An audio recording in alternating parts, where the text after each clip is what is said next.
பாருங்க இப்போ வந்து நம்ம ராஜ்மா வச்சு நம்ம ஒரு டிஷ் செய்ய போகிறோம். ஸ்வீட்டாக இருக்கும். இது பாருங்கள், டிபார்ட்மெண்டல் ஸ்டோரில் கிடைக்கும் எல்லா இதையும் இது வாங்கிக்கோங்க. இது நான் வந்து 1 கிலோ வாங்கியிருக்கேன். இது பாருங்கள், இது பனங்கல்கட்டு, இதுவும் ஒரு 1/4 கிலோ இருக்கும். இது வாங்கியிருக்கேன். தேங்காய் ஒரு மூடி, இது தாங்க இதுக்குள்ளே தேவையாக உள்ளது. இது ரொம்ப சூப்பராக இருக்கும். இது செஞ்சு சாப்பிட்டா அவ்வளோ நல்லது உடம்புக்கு. இது வந்து எங்கள் ஊரில் வந்து தஞ்சாவூர் பக்கம்னா கல்யாணம் பண்ணால் மந்தாணி சாப்பாடுன்னு ஆக்குவாங்க. முதல் நாள், கல்யாணத்துக்கு முதல் நாள். அப்போ வந்து மாப்பிள்ளை வீட்டிலேருந்து இது பொண்ணு வீட்டுக்கு கொடுத்துடுவாங்க செஞ்சு. இது எல்லாம் வாங்கி கேட்டு வாங்கி சாப்பிடுவாங்க. ஏன்னா இது வந்து கல்யாணத்து ரெண்டு கொண்டு தான் எங்களுக்கு கிடைக்கும். மற்ற நாள் இது செஞ்சு சாப்பிட மாட்டாங்க. இது பாருங்கள், அவ்வளோ நல்லது உடம்புக்கு. சுஜியும் கொடுத்துடுவாங்க. இந்த இதுவும் முக்கியமாக வரும் எங்களுக்கு. பொண்ணு வீட்டுக்கு வரோம் மாப்பிள்ளை வீட்டிலேருந்து. அதை நான் எப்படி செய்கிறதுன்னு காமிக்கிறேன். இப்போ பாருங்கள், இது வந்து பவுலில் போட்டுடலாம்.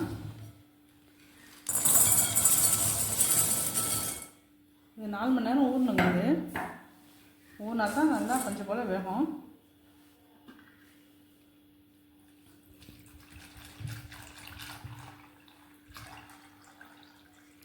பனங்கல்கட்டு கிடைக்கலனாக்கா நீங்கள் வந்து நாட்டு சர்க்கரை போடலாம். எனக்கு கிடச்சதுனால வாங்கியிருக்கேன். இது சூப்பராக இருக்கும். இது வந்து மிக்சியில் போட்டு ஒரு ஓட்டிட்டு அப்புறமா இதில் போடலாம். இது கரையாது. இது நான் எப்படி செய்கிறதுன்னு காமிக்கிறேன். இது 4 மணி நேரம் ஊற்றோம்.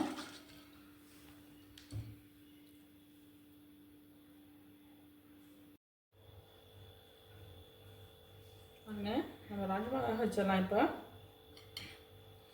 நல்லா ஊறிடுச்சு. 4 மணி நேரம் ஊறிடுச்சு. 2 வாட்டி அலசி ஊற்றிட்டு 3ஆவது தண்ணி வச்சுருக்கேன். அவ்வளோ ஊற்றிடலாம். ரொம்ப சத்தானதுங்க இது.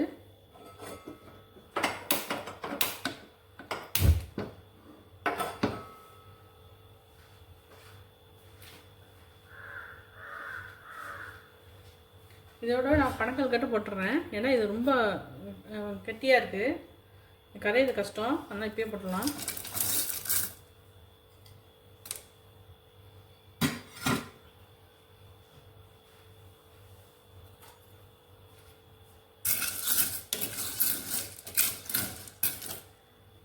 ஒரு 4 விசில் வைக்கலாம். 4 விசில் வந்த பிறகு அப்புறம் பார்ப்போம்.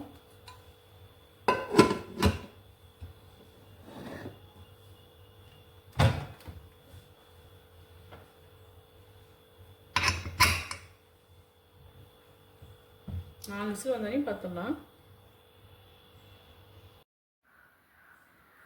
பாருங்க, நல்லா வந்துச்சு. நான் 4 விசில் வச்சு பார்த்தேன், வேகவே இல்லை. அப்புறம் இன்னும் 4-5 விசில் வந்து மொத்தம் 8 விசில் வந்து நல்லா மசிச்சு வச்சுக்கோங்க. இந்த மத்தாலாம் இப்படி மசிச்சு விடணும்.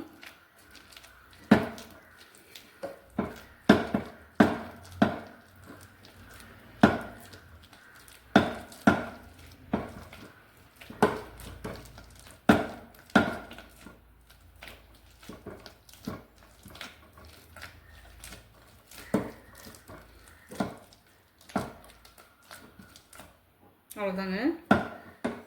சீனி அள்ளி போட்டாச்சு. அந்த பனங்கல்கட்டும் போட்டோம். இனிமேல் தேங்காய் துருவல் போடணும். அவ்வளோதான். நான் காமிக்கிறேன். பாருங்கள், இதுதான் நான் வந்து கும்மாயன்னு சொல்கிறது. நல்லா அந்த மத்தால மசிச்சு விட்டாச்சு.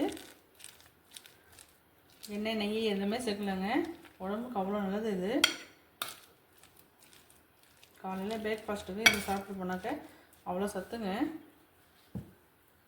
தேங்காய் துருவல் போட்டுருவோம்.